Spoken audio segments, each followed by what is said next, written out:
us $2 Tuesdays at WagerTalk.com and SportsMemo.com, where you can get the hottest handicappers best bet or daily package for only $2.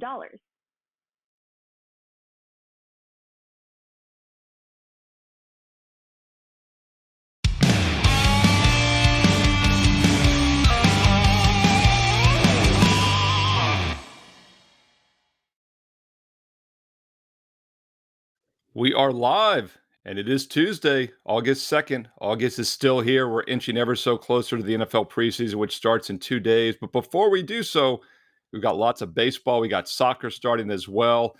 Going to talk about a lot of those sports today on Wager Talk Today here, live at noon Eastern, 9 a.m. Pacific, and archived 24/7 for your viewing pleasure. And don't forget, Teddy covers, that the app is now available in all the app stores. The Wager Talk app. You can watch Wager Talk TV on all your mobile devices. I am Steve Merrill, filling in for the Prez one more time. He is scheduled to be back tomorrow on Wednesday. You got to scare Teddy. He almost came back a day early. In fact, he told me last night he was coming back tonight. I thought, poor Teddy covers. He is not prepared for this. So he did some negotiating behind the scenes. You get one more day with me.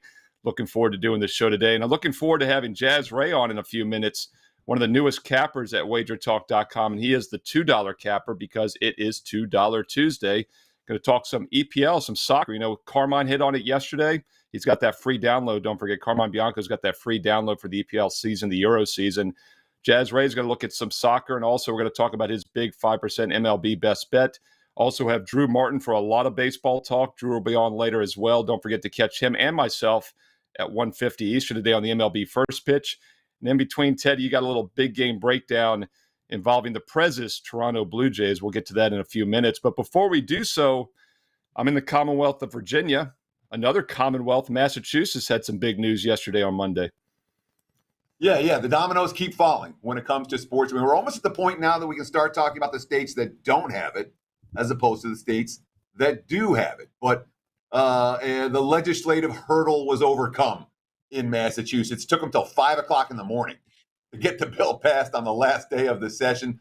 But nonetheless, there will be legalized, regulated sports betting in the state of Massachusetts, potentially as early as this football season. That's their goal, is to get it up and running in the course of the next month or 6 weeks. And of course, the bill's got a 20% mobile tax rate and a 15% retail tax rate. And, certainly from a tax standpoint, it's not something us here in Nevada are excited about, where you have, 0.25% in Nevada. But it is passed. It is not yet signed, but it is expected to be signed. And again, right now, what we're looking at: Texas, California, Florida, Georgia, Missouri, Minnesota, Alabama, Kentucky, South Carolina, Oklahoma, Utah. And, the back end of those, they're all the states in the bottom 30 of population. No one's holding their breath for Alaska or Idaho or Vermont just yet. All small population states. The dominoes are falling. Massachusetts, the latest one to fall. Steve? Yeah, I mean, first thing jumps out too, don't forget DraftKings based out of Boston. So obviously big news for DraftKings. And they're the kind of as far as the being able to track this from a stock market perspective, DraftKings is always one of the big ones people talk about because they went public a few years ago. So it really doesn't change anything for them. But I thought that was an interesting takeaway, is that they are a Boston-based company technically. I mentioned the Commonwealth of Massachusetts, my home state. I worked closely with some of the state senators a few years ago. The Senate in Virginia got it right. The House did not, and they went to overtime, Teddy. They didn't go to the last hour. They theoretically went to an overtime session a few years ago, and the House was not going to pass it. The Senate kind of got the deal. I told them, look, you need to have it regulated. You need to have it open, bet on all sports, because otherwise that's going to keep it underground. The House wanted no college sports. The Virginia Senate wanted everything.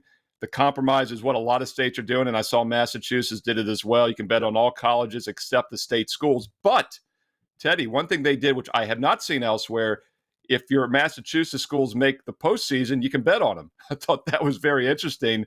Once again, kind of silly, but I guess the logic is those games are so big time, you can't fix them. But once again, that's the one thing these states kind of get wrong. And look, my theory, and I'll throw it back to you for your thoughts, is that, look, if you want to have this on the up and up, let them bet on the state schools. Otherwise, it's just going to push it offshore and push it underground. And if you're worried about corruption, that's when it's going to take place. Sure. And that's exactly what happened in Nevada. Back in the day, right, when I first moved out here, you couldn't bet on UNLV and Nevada Reno in any sports. And there was a situation, I believe it was 2001 or so, where all of a sudden the Kyle bill was in play, and they were trying to outlaw all betting on college sports nationwide. And again, this isn't 100 years ago. This is like 20 years ago, and the bill was live. It was live to get passed. And Nevada, in a rush, said, all right. The reason this is an obsolete regulation, and they eliminated because they were using it as fodder. And other states saying, oh, you can bet in Nevada, but you can't bet on the Nevada teams. So they're using it as fodder in the lobbying efforts to outlaw wagering on college sports. So Nevada changed it fairly quickly, and there's been no issues in the 20 years since that's happened. It's not like even in a state where gambling is legal that they're the fixers are out there and shoveling money to the players to throw games. It's not. That's a Hollywood world. That's not a real world. Yeah, and of course, the story I always remember, you probably just gotten out there, maybe you weren't even there yet, was in 97. Maybe it was my second year in the industry with the Arizona State basketball betting scandal. And our mutual friend, Russ Culver, I think maybe was still even working at the book. And I remember, keep in mind, they had fixed several games locally, and they got cocky and went to Nevada, and they got caught because they finally went through the legal means. That's the story I tell over and over again. If you want to regulate sports and prevent corruption, the more regulated, the more up and transparent everything is, the better. And I think people are starting to get that. One final takeaway, let's not forget, we're talking about over 30 states having it. Over 60% of the states have it now. Theoretically, Teddy, and you're a government guy like me, federally, it's still not legal, and it's a state-to-state thing. And it's so weird because I do an Alabama, Tennessee radio show every Thursday, and the host had to go to media day in the SEC in Atlanta last week or 2 weeks ago, and he couldn't make his plays because he was in Georgia and not in Tennessee anymore. It's kind of a weird world in that regard, too, that you cross a state border and you still all of a sudden can't get your bets in. What's your take on that federally? Give me an over-under real quick. 5 years, if ever? God forbid. Okay, we don't want the feds involved in this. Don't mention it. Don't talk about it. I hear you. Because all they're going to do, they're not going to add anything. All right? Federal, an additional layer of federal oversight is not going to add anything to the world of sports betting. What it will add is additional taxation. Okay? Correct. We don't want it. Nobody wants it. Let's not talk about it ever again. Unfortunately, that's why it'll probably happen, because there is money to be made, and they pay attention all of a sudden when there's taxable income, as you know. Let's bring on Jazzy Ray, one of the newest cappers at WagerTalk.com. And got to ask you, Jazz, before we get to it, Jazzy Ray, got to know the history behind that nickname. That name might be your legal name. If it is, I apologize. Yeah, it is actually. Love the name. It's got a nice little zip to it, and it brings a bit of a Vegas theme there with all the jazz music going on out there. But it's going good. I'm super happy to be here from Wager Talk, or from Covers. I was at Covers previously, and now joining the Wager Talk team. We're running away with things. Things are going good so far, and I'm super happy to be here on the show today. I was going to say, Jazz, give us a little bit of your background here since you're new to the site. I mean, Teddy, you might have a little bit. I'm not too familiar with your background, so let the viewers know how you got into the sports world, huh? Yeah, who you are, what do you do? I mean, what sports you cap? Give us a little overview, Jay. First, our audience is interested in you. I'm interested in you. Talk about yourself for a minute. There you go. Thank you, Teddy. The world would be nothing without your interest. I've been in the sports world for years and years. Started out, handicapping on my own and following the sports world and doing stuff like that. Played tons of sports and so on and so forth. The interest came, tore my Achilles, and next thing you know, the next best thing was sports on TV, right? So got into the world of doing some of that and some handicapping, and things went from one thing to the next, and here we are today. Myself, outside of sports handicapping, I'm a businessman, and like to thrive in the business world, and use a lot of analytics and so on and so forth. That's kind of my thing, and that's how we get to the results we get to. And what sports do you handicap, right? Jazz. Sorry, I should be calling you Jazz. Jazz is cool. Yeah, Well, that's yeah. I was going to ask him that, Teddy. I'd asked him off air. Everybody, I go, is it Jazz or is it Ray? And you said you like Jazz, right, Ray? Yeah. There you go. Yeah, no, call me Jazz. It's all good. It's an easier name to remember. So yeah, definitely you could call me Jazz. I'll go from all different, obviously, all the four major sports, and add in the MMA. You won't see me on the golf greens too much. I'm a bit of a hacker out there, so I tend to leave the golf to the experts there. But the all four major sports, and then you add in the soccer. I love soccer. Soccer's a passion, and EPL season coming up. It's fantastic. I'm back in my element, and I just can't wait to get going. NFL is a passion. I've been following that sport for years and years. So right now we're just working on the MLB, and things are starting to get hot and heavy in there, and things are going good. Yeah, speaking of MLB, Jazz has a 5% $2 Tuesday best bet. It's $2 Tuesday. He's got a strong play, so they made him the $2 Tuesday capper. You've also got a free play on your page in baseball. So people are looking for baseball today. It's a no-brainer to get that $2 5% best bet and go to his page right now for an additional freebie. He's got the Orioles-Rangers game up as a bonus free play on his page right now. So you got plenty of baseball, but you mentioned soccer. We had Carmine Bianco on yesterday as a soccer expert. He's got a free download, by the way, for the entire EPL season. So we talked a little EPL. We got a taste of it yesterday, and we kind of want to follow up with you. Get your feel for, let's look at Crystal Palace and Arsenal. Arsenal, a slight favorite. Break this one down for us. Tell us how you look at these type of games. When you're looking at Crystal Palace here, this is going to be a big test for them coming up. Their first game in to the season. They're at home. It's their home opener. But they're in tough here today. They're going up against an Arsenal team that's got the new signing of Jesus in there. He came in preseason, 4 goals. You add him and Saka into the mix. You've got a deadly 2 guys up front.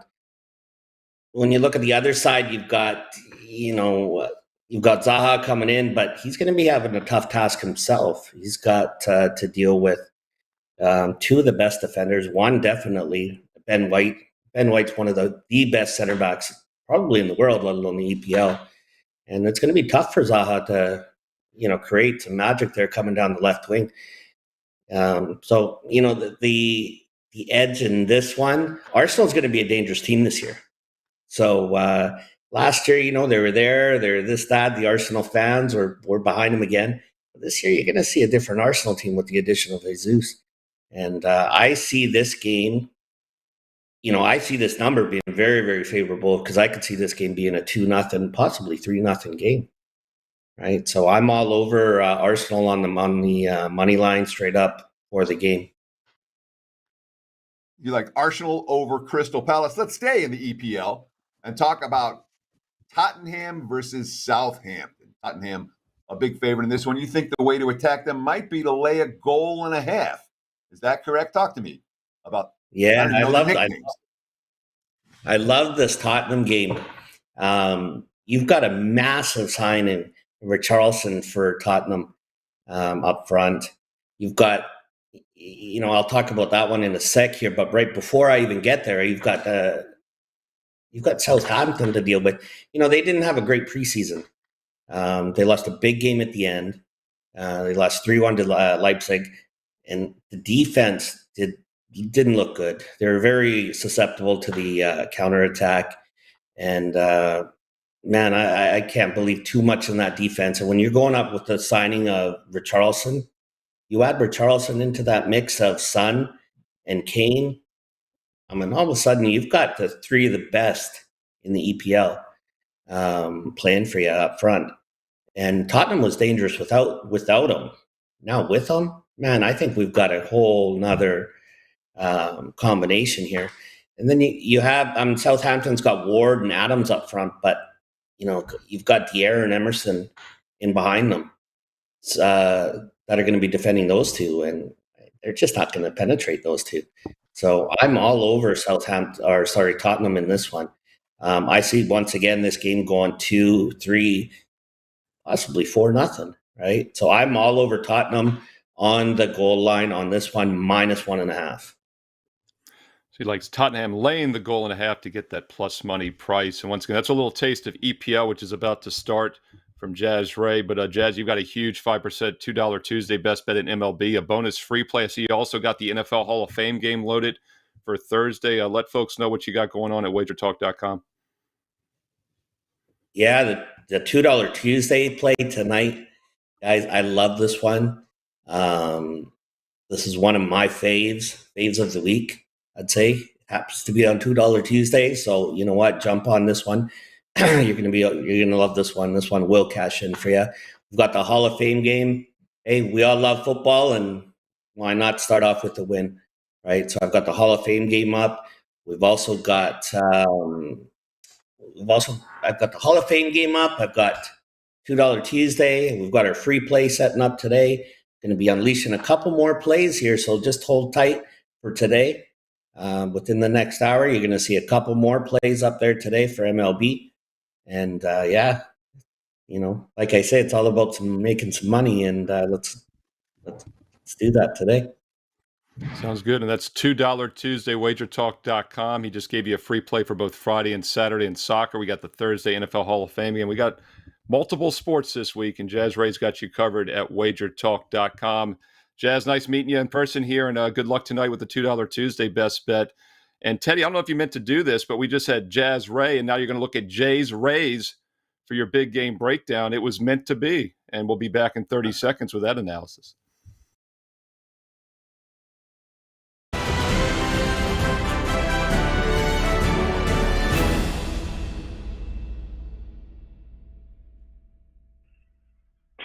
Known as $2 Tuesdays at WagerTalk.com and SportsMemo.com, where you can get the hottest handicappers best bet or daily package for only $2.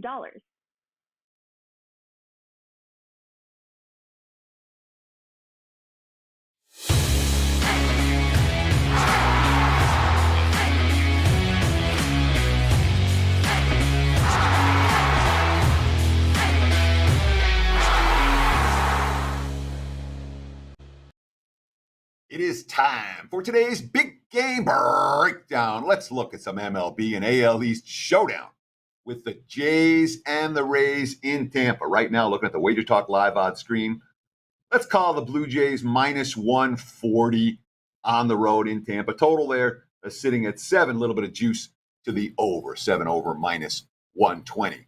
You guys know me by now. You know my MO. I'm a ride the hot, fade the cold type of capper. All right. And the first lean when I looked at this game is absolutely Jays against the Rays, hot versus not. And then you start diving in the game and you're like, no. Okay, this is not a Toronto spot. All right.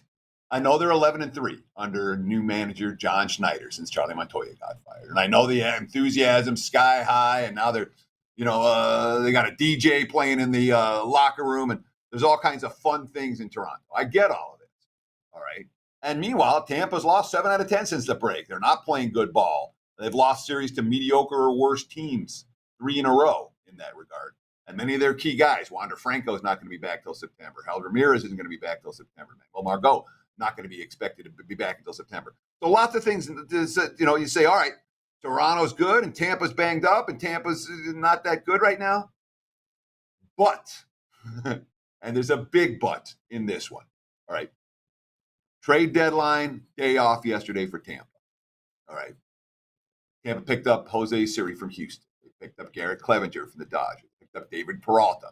These aren't move the needle type of acquisitions. They're just the type of sneaky good moves that Tampa makes all the time. So positive acquisitions for the Rays. Then we look at the matchup here. All right. And I know that Toronto's been red hot lately, but they've only scored 17 runs their last 5 games. They lost 2 of them. They had that big hot streak out of the break. And they feasted on bad teams, the Tigers, the Royals, the Red Sox. The only game they played against an above 500 squad was when they split a series against St. Louis. All right. So now the offense is cooled off. Gassman is not a guy I trust right now. We took 108 pitches to get through 5 innings with a 28-run lead against the Red Sox. And last time out, he got bombed by the Cardinals. Right. Versus current Rays. A 373 batting average against and a 1.172 OPS against. Meanwhile, Rasmussen's been a really strong home road dichotomy pitcher. dynamite at home, 209 ERA and 7 home starts. He's undefeated. Opponents batting just 182 against him. Compared to hitting 288 against him on the road, or an ERA that's twice as high. Tampa's a live dog tonight. There's a long way to get around to that factor. But I do look at the Rays as being live to beat the Jays at the plus price on Tuesday. There's a big game breakdown. Back to you, Mr. Merrill. Yeah, and one other thing I'll point out about both of these teams, the Blue Jays have always been a stronger home team. The Sky Dome's always been a nice advantage for them. But this year with the whole, vaccine and crossing the border thing, they've had an extreme home field advantage because other teams are often shorthanded. And the Jays, 34-21 at home, 23-24 on the road. And then look at Tampa, probably from what I've heard. I haven't been there yet. I've come close to going a few times when I go down to visit Tony Mejia and Drew Martin in Florida and Joe Ranieri, but I've never made the trip over to Tampa to watch the Rays because it's probably, from what I've heard, the worst ballpark in all of sports, especially if Oakland gets a new stadium. But Teddy, for some reason, they're 32-20 at home. They're just 22-28 on the road. So you have a pretty extreme home road dichotomy. And we talk about that a lot in college hoops, maybe more than any other sport. I mean, is that something you look at in baseball? Obviously, Toronto has a pretty unique situation with their home advantage. So one of the things I definitely look for is teams that have no home field advantage, all right, or limited, little or no. That's my number one thing I'm looking for in any sport, NBA, NFL, college hoops, baseball, because the teams that there's no crowd support, they don't win at home, there's no excitement around that field, and they're still getting 2-3 points for a home field. And in my mind, you get an overlay oftentimes betting against those teams. The positive home situations, and again, Tampa, everyone knows Tampa plays in a dump. Okay, the Trop has been a dump since it opened. It was a crap hole 2 years in. So it's not like they're like, this is our dump. We know how to play this field. And then historically they've had I don't know if it's the strip clubs in Tampa or whatever, but it's not unique this year that the Rays are good at home. They've been good at home for many years, and I expect them to be good at home tonight. Well, I think you can make an argument. Both Toronto and they're both so like dome-ish stadiums are different. I think you can make a case that the uniqueness and the dumpiness of the parks actually help you because it is different than your average ballpark. So, it's something that could come into play. Drew Martin, I'll throw it over to you as we're talking about dumps. No, I want to know, have you ever been to Tampa? Have you ever seen a Rays game in person? You're a Florida guy. Have you ever been to that stadium?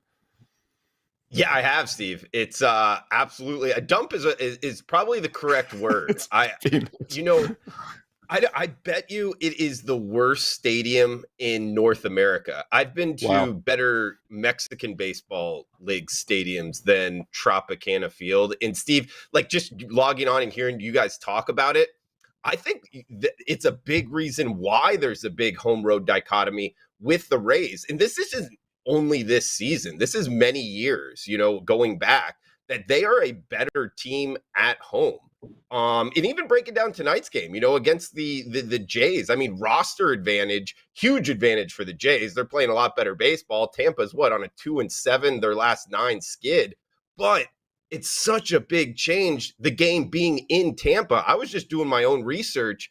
The Jays are just 8-18, their last 26 in the Trop. So just because it's like, a dome in a dome or, Rogers Center, I guess retractable.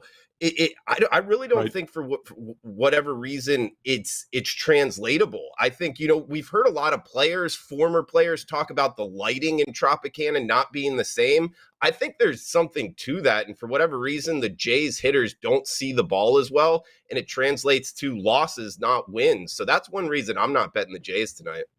Yeah, I was watching a game just about a month ago, and I saw a guy losing in that ceiling. It's like a white ceiling, apparently, I believe, and it's a very unique situation. So I think, Teddy, the dumpiness does give them a home field advantage. And we're going to talk more about this game, Drew, in about an hour and a half at 1:50 on MLB First Pitch. I'll be guesting, and he'll be hosting. We're switching roles in an hour and a half, and then we'll have Dave Koken on. Definitely want to get Dave's take. He does not hold back. Drew, be sure to ask him if the Trop is actually, Drew, what you need to do, tell Dave that I went to a game there last year. It was probably the most beautiful stadium I've ever seen. Be very serious. It'll get him so riled up. No, it's a dump from what I've heard. That'd be fantastic. So you got to do that for me on MLB First Pitch, and viewers, that's a reason to watch right there. But we got a date time. We actually have a doubleheader with the Rockies and the Padres. So give our live viewers here, Drew, a little taste of some daytime action at 4:00 Eastern. Game 1, Rockies Padres. Yeah, daytime action. So it's something always, people are interested in, whether at work, you need something to bet on. So I decided I'd break this game down for everybody on WagerTalk Today. I appreciate you guys having me on. doing some research here on Feltner, the Colorado Rockies starter, because I didn't know much about him. 4th-round pick out of Ohio State in 2018.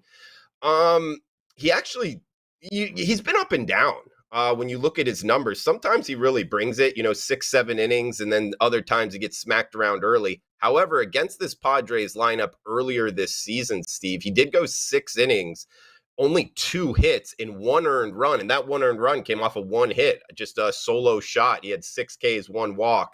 So in terms of past performance against the lineup, he's fared very well. We get this Rockies team, outside of Coors Field, where they have really struggled. Just 16-31 on the road.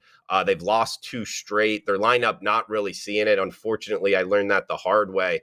Betting on the Rockies plus the 1.5 on the run line yesterday. They were only able to score 1 run. It fell short. And the Padres on the other side of things, winning 2 straight.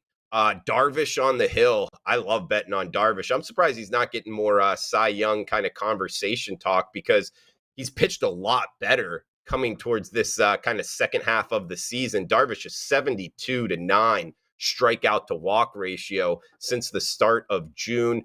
I like the Padres sidewise, Steve, but minus 250, that's just not really my style. Seeing the 7 and a hook, a pitcher's park here, that Rockies lineup out of Colorado.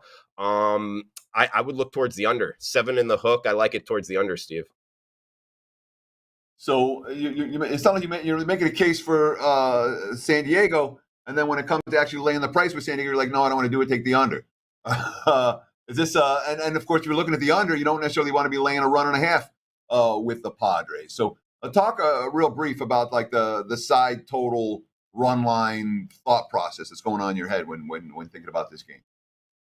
I was just saying the stats, Darvish really heating it up, and I don't like betting on Colorado outside of Colorado. Plus I lost on him last night, but the stats I really wanted to throw out was just how Feltner, the pitcher for Colorado, fared well against San Diego, Teddy, and Darvish. He's been lights out against everybody. So it's a pitcher's park. 7 in the hook. It's not a high total by any means. And this isn't something, bet the condo and Destin on. This is just, if you're needing some day action, 7 in the hook. I was liking it towards the under.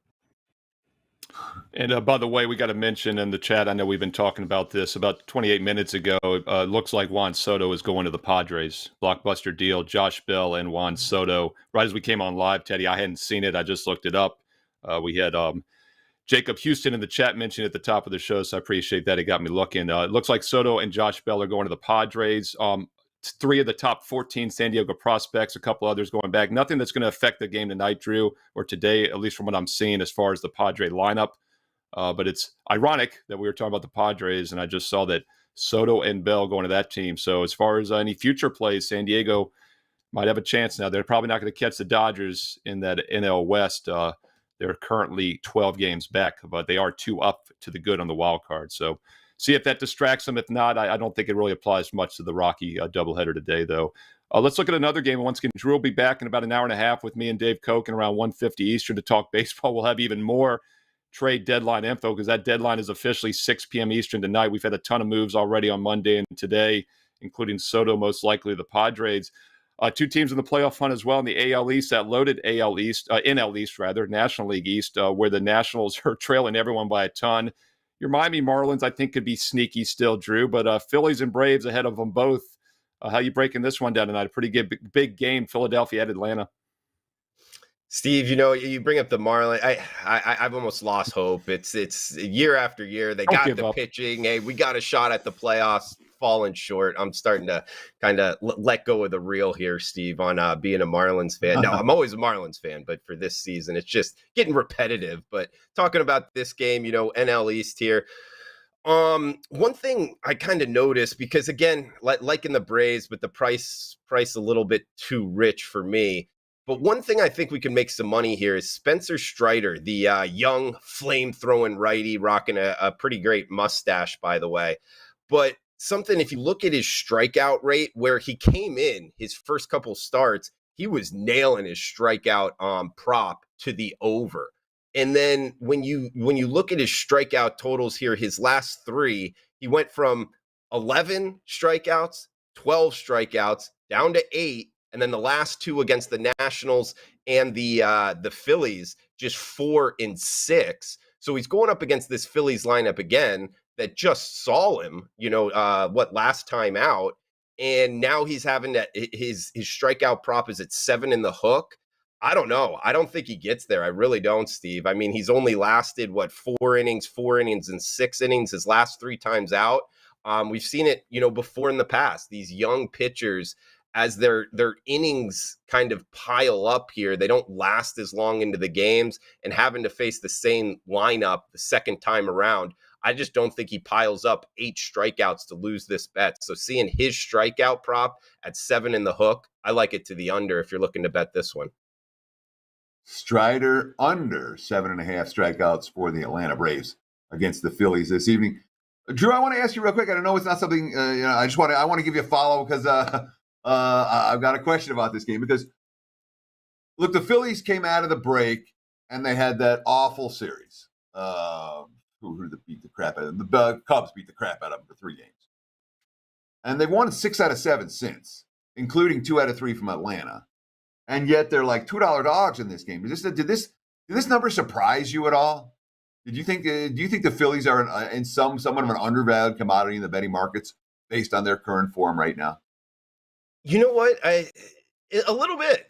I think you're onto something here, Teddy. I mean, one thing I'll say, just from a even glimpse view of baseball, kind of the betting markets, that does still surprise me, is these teams riding under the radar, like, maybe around 500 that go on these 4 or 5 game win streaks, and they'll still sometimes get a big plus price like this. You bring it up. Like winning 5 straight, I don't know that many teams should be getting, big plus prices near $2. So that always kind of piques my interest. So to answer your question, yeah, it does a little bit. But at the same time, the Braves have won 3 straight, defending World Series champions. Not a lot of people wanting to step in front of them. We talk about, the young flamethrowing Strider. He's kind of gotten money in the past. If you watch kind of the betting markets, when he's starting, money comes in on the Braves. So in that aspect, no. But in terms of just teams on longer winning streaks, yeah, Teddy, it does surprise me that happens. That's Drew Martin, WagerTalk.com. And once again, I can see Drew, myself, and Dave Martin in a little over an hour, about at 1:50 Eastern for MLB First Pitch today on Tuesday. And it should be a good one as the trade deadline is nearing. And we've just seen Soto go to San Diego. Some other stuff might happen between now and then as well. And, Drew, the most impressive thing about your baseball is I know you like underdogs. You give them away a lot for free on the baseball show, but looking at your page, you haven't released a single play to clients this year over minus 136. That's pretty damn cool. And once again, if you're taking a serious long-term investment approach, you want to check out Drew Martin. Drew, what do you got planned maybe for Tuesday and this week at WagerTalk.com? Yeah, I appreciate that, Steve. Also, long-term, guys, last 250 client plays, plus 99% ROI, hitting 56%, which I know it's not a sexy number, but still, like, long-term, that's something that I kind of hang my hat on. And 10-5 last 15, so somewhat seeing it well right now. Probably being later today with client plays under the 3% rating. Today's card didn't really pop off at me. But yeah, guys, check it out. Drew Martin, WagerTalk.com. Appreciate you having me on, Steve and Teddy. Yeah, looking forward to seeing you about an hour and a half. Drew Martin, Wager Talk, and he'll be on MLB First Pitch at 1:50 Eastern live. And don't forget, if you miss it, it's archived always here on the channel. And more importantly, you can now watch on any mobile device. Go to the App Store. The Wager Talk app is live. Speaking of live, from the Las Vegas Strip, Dave Sharapan, Sportsbook Consigliere. Follow him on Twitter, SportsBKConsig. Dave, saw you Friday night on Sports Grid Network, channel 159, Sirius XM for the listeners. What else you got going on, Dave? I welcome you to the show. MLB channel, you been doing anything with them recently? Yeah, good to see you, Steve. Yeah, man. Teddy, as always, good to see you. And let's just be honest, there's no drama today because no Prez. So no drama is a good thing. Yeah, MLB trade deadline day today. My phone's been up. I've been up since the crack of dawn, texting, talking, all kind of stuff. We're getting, emails. We're trying to get everything set up. People want to know what our odds are going to move to and different things like that. So the We got, I think, MLB a couple times this week. I don't know what we're doing yet today. It's a fluid situation. Juan Soto and Josh Bell look like they're headed to San Diego, hence had to break out the old gear, which is new gear, which is now cool gear because it was cool back then and it's cool now. Bostonian versus the Book coming up at 10 o'clock. We do that Monday through Friday every day as well, me and Matt Peralt. And then, we'll be back on tonight with Gabe and Cam and stuff on Sports Grid. So we got a lot going on. I mean, everybody's getting ready for football, Teddy and Steve, but it's still baseball season. Well, let me ask you a baseball follow right here, because when you have a situation like, I don't know, Josh Bell and Juan Soto going to San Diego, how does that affect the odds when you're talking about two huge stars going from one team to the other? Are the Nats now plus $3 every day? Are the Padres now minus $2 every day? Is it really a non-factor when you're adding two more sluggers to a team that's already priced in that range? How do the markets react to this type of a blockbuster? So, great question, because it was up early this morning, trading text with somebody that said, what do you make the Mets today with DeGrom? And I said, well, you got to make it the number that if Soto's not in the lineup. DeGrom hasn't pitched in 13 months. Okay, he comes back today. Scherzer pitches yesterday, closes 240, maybe 250. It opens up 280 or $3 this morning. It's up to 340, almost 350 today because of the guys out of the lineup. So as much as the markets move for where Soto and Bell are going to go to San Diego, obviously the price on all the futures immediately gets cut in half. So if it's 15 to 1, it's plus 750, even plus $6. You know, if it's 10 to 1 to win the pennant, it probably goes right to 5. But the daily stuff, yes, who in the hell is going to bet the Nationals today? There's no one that's going to bet the Nationals today. Well, it felt like that was the case in the betting markets last night, where every pro was on Washington, or else it was on the Mets. Every Joe was on the Mets. Every run line bet was on the Mets. Yep. When it comes to August, this time of the year in MLB, it can be a nightmare for books to deal with the teams that aren't competitive and aren't winning. When you see a team like Washington right now that isn't competitive and isn't winning, how do the books deal with that? Is it a $5 range? Is it a $6 range? And when you're talking about one of these days where, you look at every consensus figure, look at every money figure, and the books just take an absolute bath on a game like Mets Nationals, how do you deal with that stuff as a bookmaker? Take a lot of blood pressure medicine. You take a lot of walks. You just gotta know it's part of the process. It's part of getting to September when things may even out a little bit, and you can really book the games that are, between competing teams. That's fun. You can book the games between non-competing teams. That's fun. But when a competing team is playing a non-competing team, you just take your medicine, say a Hail Mary and say, all right, is football season started yet? Because you have no shot. You have no shot. I mean, at these odds, though, Washington only has to win once or twice a week, and once you're almost even, 2 you're good. If you bet against them every day, that's the danger.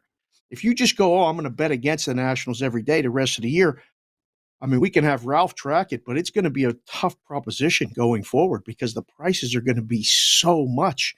And you take one of those L's laying 350, that leaves a mark. Yeah, and Dave, I said yesterday, Marco D'Angelo was talking about my Washington Nationals. He's like, it's impossible to make a case for him, and I agreed. By the way, I'll counter your Juan Soto hat with my National. Nice. And the team that might be sweating a little bit for the next couple of years is this team, right? Because, I mean, that's going to be a tough division. But they've got a 12-game lead right now, so I don't think they're going to catch them even with Soto and Bell. But, the difference with baseball, as I said yesterday, versus football is, if you get all one-sided action, in the NFL, the line maybe is 3 points higher than it should be, and the team covers backdoor by a hook or something. It doesn't matter if the Mets were minus 1,200 last night. They still cashed, and it doesn't matter if they're minus 1,400 tonight. If they win the game, which they probably do.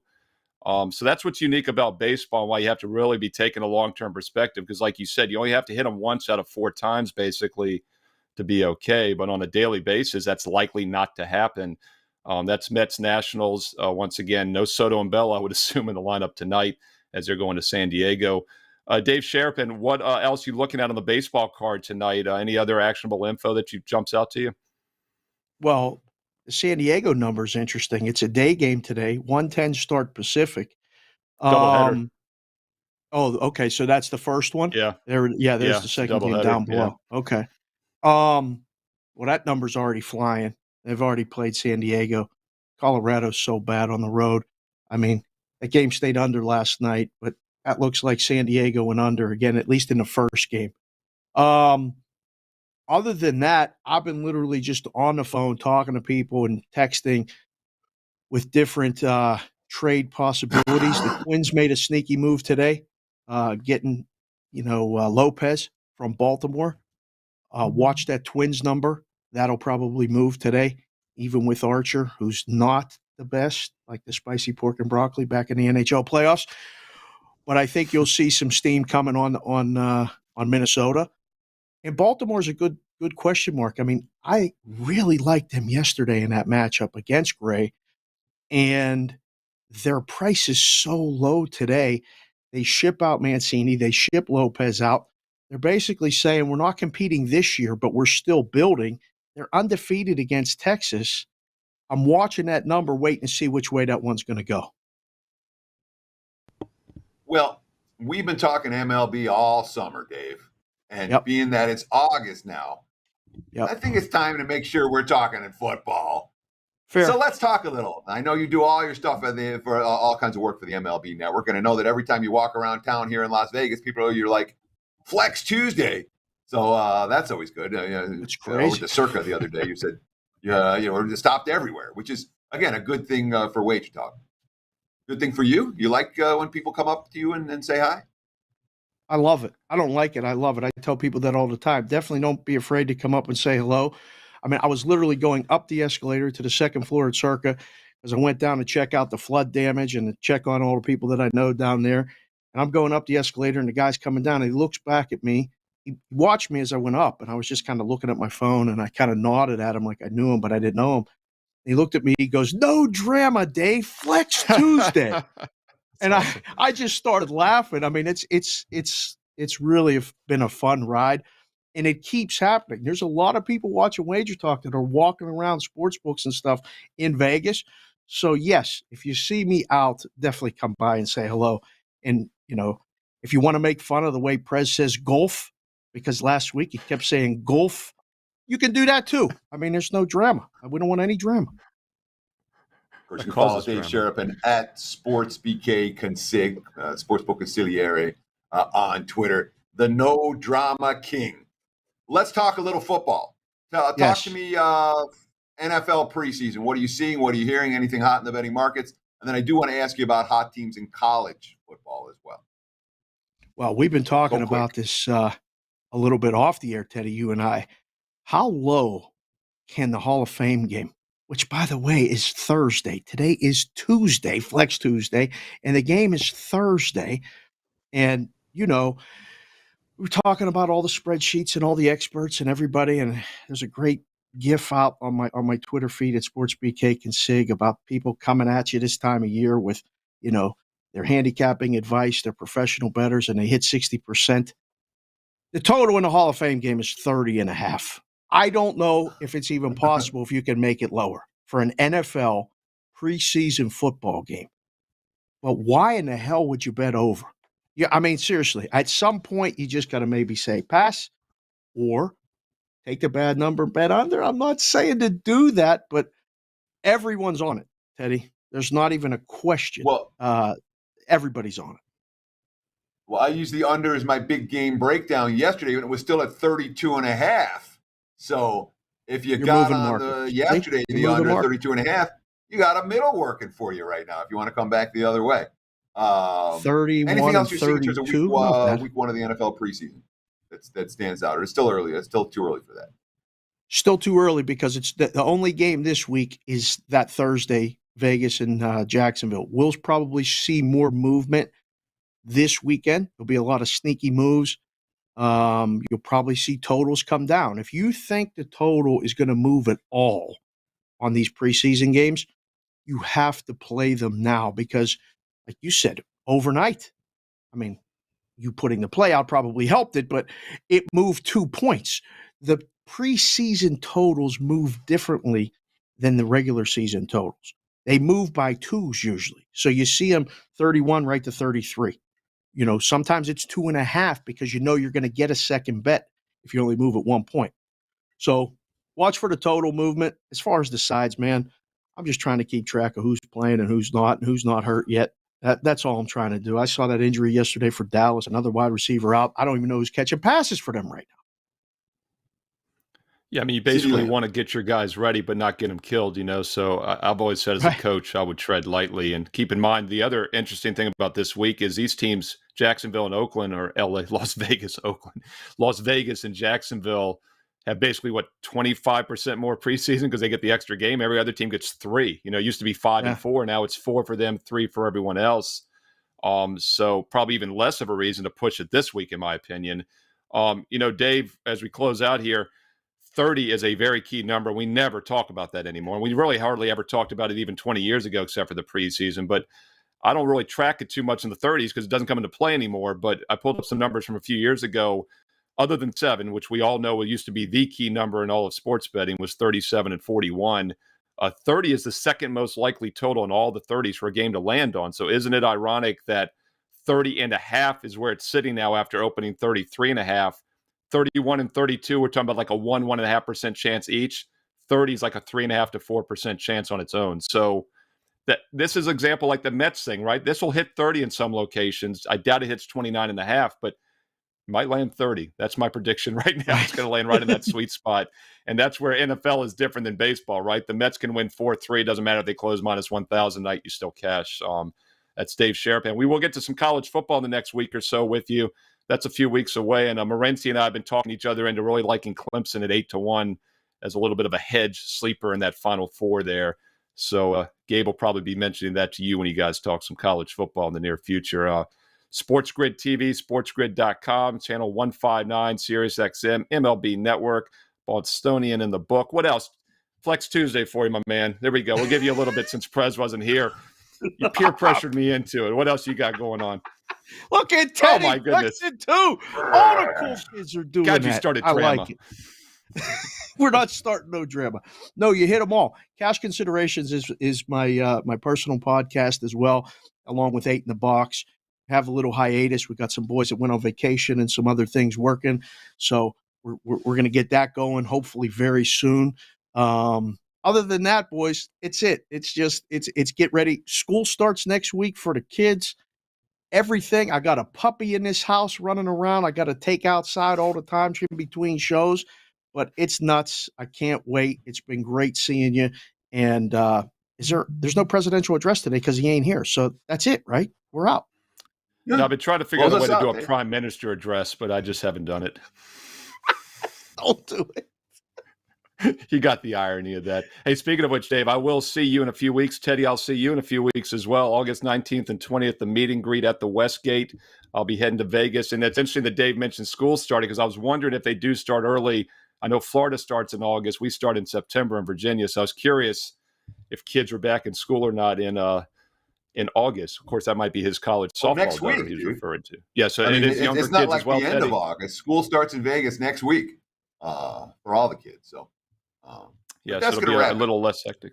Yeah, thanks, Teddy, for having me the last couple of days. Prez is scheduled to be back tomorrow. We make it 90%, but just in case I'm on call. And once again, Drew Martin, myself, Dave Koken in 1 hour, 1:50 Eastern for MLB First Pitch. And Teddy, I'll catch up with you soon. Take us home. Sure, that's going to wrap it for the Tuesday edition. I want to thank Jazzy Ray and Dave Sharapan and Drew Martin for joining us. And, of course, all of you out there in Viewerland for taking time out of your busy day.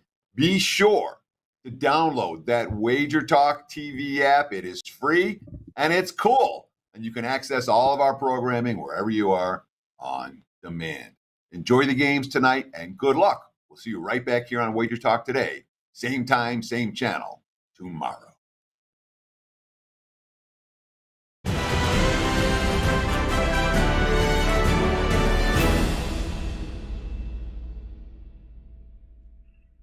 Tuesdays is known known as $2 Tuesdays at WagerTalk.com and SportsMemo.com, where you can get the hottest handicappers best bet or daily package for only $2.